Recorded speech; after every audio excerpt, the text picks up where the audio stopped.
in 2022. You serve as chairman of the United Bank of Africa, and you have your own foundation.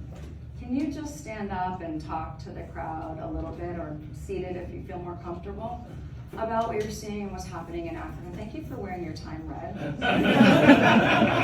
What's in the red border is the most trusted thing in the world, so that means something.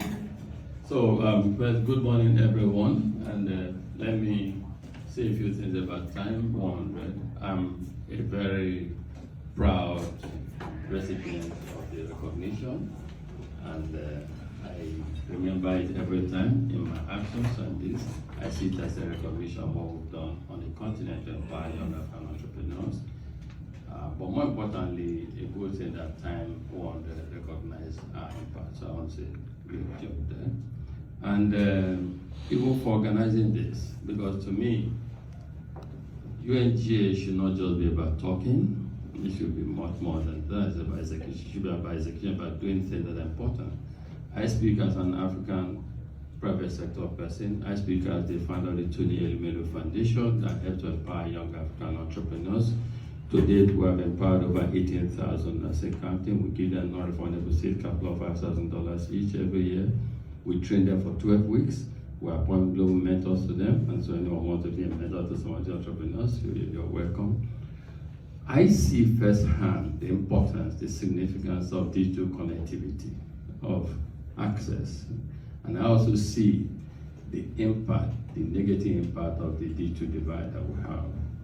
And every time I interact with my young children, I have an 8-year young boy, son. He's almost always playing on his iPad. He tells me everything about sports, everything. He educates me on so many things.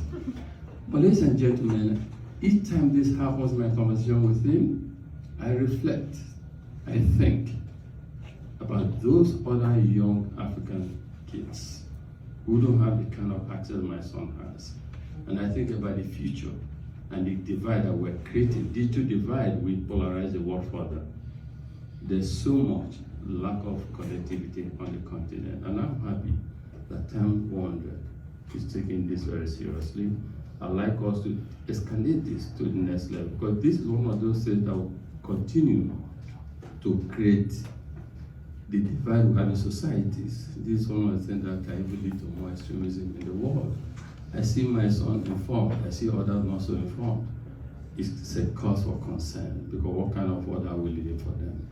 I'm happy this is happening. I'm also happy that the US government, I was recently approached by the Vice President, Kamala, that the President, they want to set up a digital initiative in Africa.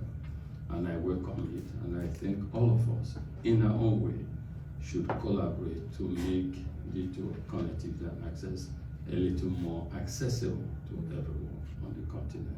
And elsewhere in the world, where the opportunity or the lack of access exists, I think in doing so, we would play our own role in catalyzing prosperity, in catalyzing a safer, saner, more inclusive society, and one that all of us will be very proud of, because poverty anyway is a threat to all of us everywhere. Thank you very much.